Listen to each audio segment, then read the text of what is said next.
motherfuckers. Welcome back to Soundfest 2025.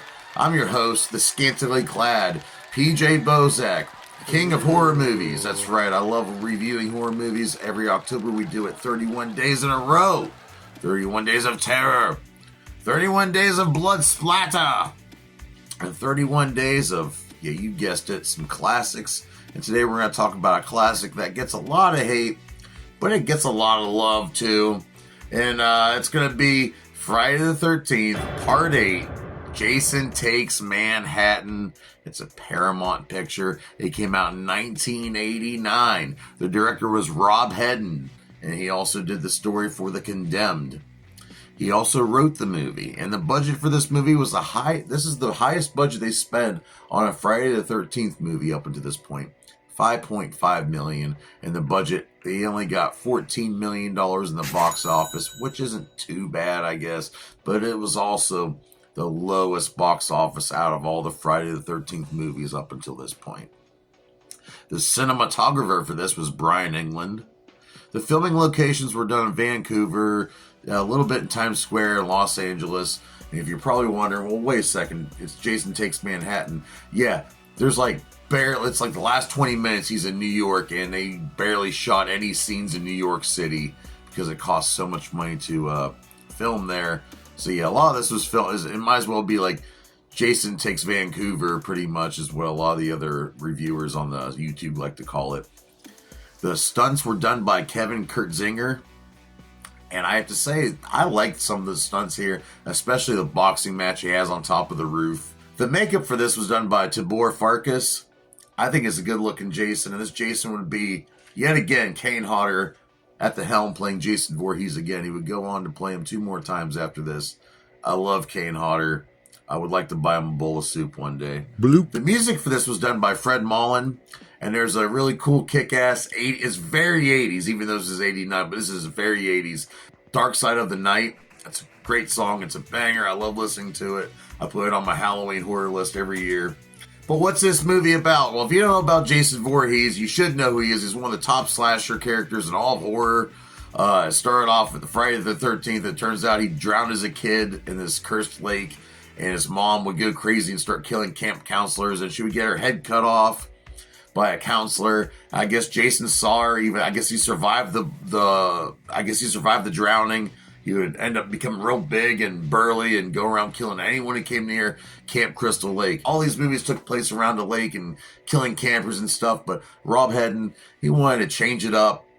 He had a lot of ambition for this movie. He wanted to take Jason into the city, and it really doesn't make any sense how Camp Crystal Lake is somehow connected to a way towards New York City.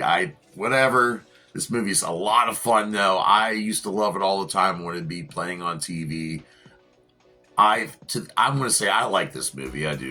Yeah. Apparently, he gets resurrected in the beginning of the movie, and he's on this boat. Meanwhile, there's this other boat called the Lazarus full of high school kids, seniors about to graduate. And as a part of their graduate, I don't know, but they're going on this boat, and Jason gets on it.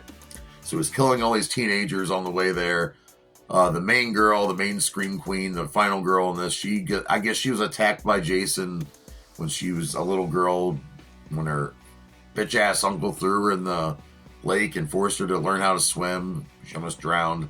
She said she saw Jason trying to pull her down. There's a lot of things wrong with this movie. There really are. But it's okay. Like I say, I think it's a lot of fun. Jason seems to be able to teleport in this movie. Just some really strange things. But who stars in this movie? We have Kelly Hu, who became a big-time voice actress. She plays one of the high school kids, Eva. And she's friends with Charlene Martin. And she plays this girl named Tamara, and she's a fucking bitch. We have Martin Cummins playing this nerdy guy named Wayne. He has a big-ass camera on his head. He's always filming people. He's a little voyeuristic, I think. We have Barbara Bingham playing Colleen. She's one of the chaperones on the ship's trip here with the kids. Vincent C. Dupree playing Julius, who by far is my favorite character in the whole movie, who's a boxer. He's just a badass. He takes control of situation, tries to at least. Mark Richmond playing Charles. I think he's the principal of the school. This guy's great at playing a dick. I mean, he's a really good actor too. This might have been a low point for his career, honestly. Scott Reeves playing the top male, and then we have Jensen Daggett playing Rennie. She's a girl who said that she was getting pulled down by Jason when she was a little girl swimming in Camp Crystal Lake. And her, Sean, they kind of have a thing going on here. And then Kane Hodder. He's a big-time stuntman. He started off as a stuntman. And then in part 7 of Friday the 13th, he got to play Jason there. He got to play Jason here and a couple other times. But we love Kane Hodder. He's also was a part of the Hatchet franchise, that one's really fun, too, if you really want to give that a look. And there are a lot of original ideas here. They're going to have Jason fight on top of the Statue of Liberty and jump off of it. He was going to go to Madison Square Garden and interrupt a boxing match. There's a lot of things that didn't happen that they wanted to happen. They just didn't have the money to do it. But yeah, Jason Voorhees, Friday the 13th. So many sequels. If you want to check out some other movies, I like the original one in 1980, Friday the 13th. Then part 3 in 1982. And you want to go up, there's Freddy vs. Jason in 2003, which is a really fun one. I like that one a lot. Then we have the remake in 2009, Friday the 13th. That's not really that bad. I kind of like it. There were a couple of video games, the infamous NES game from way back in the day. Then the one that was recently here in the last 10 years. That's such a good game. I wish they would bring it back. You can't play it now. And of course, there are comic books. Jason Voorhees is a big part of American pop culture. Everyone loved it. Every time someone sees a hockey mask, they think about Jason Voorhees before they think about the actual sport of hockey. And there's no doubt about that. But yeah, what do I rate Jason Takes Manhattan, Friday the 13th, Part 8? It gets a lot of flack, but I think it's a fun movie. I actually think it's kind of a good movie, so I'm going to rate it 2.5 out of 5 dog dicks. And that's an okay rating. It ain't too bad. Don't be a dick. Come on. Let everyone have their opinion. Is it the best Friday the 13th movie? Hell no. Yeah, join me here tomorrow night at Samhain Fest 2025. I want to keep the ball rolling. We're going to carve our pumpkins. We're going to light them.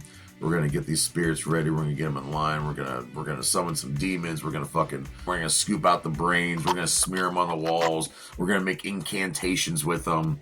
Oh, we're going to go to the witch's burial ground. We're going to find ourselves a date. It's going to be a good time. I'm going to find me one with some big old titties. Feed your kids, pay your bills, take care of yourselves, ignore that negativity because guess what? It's Halloween, motherfucker.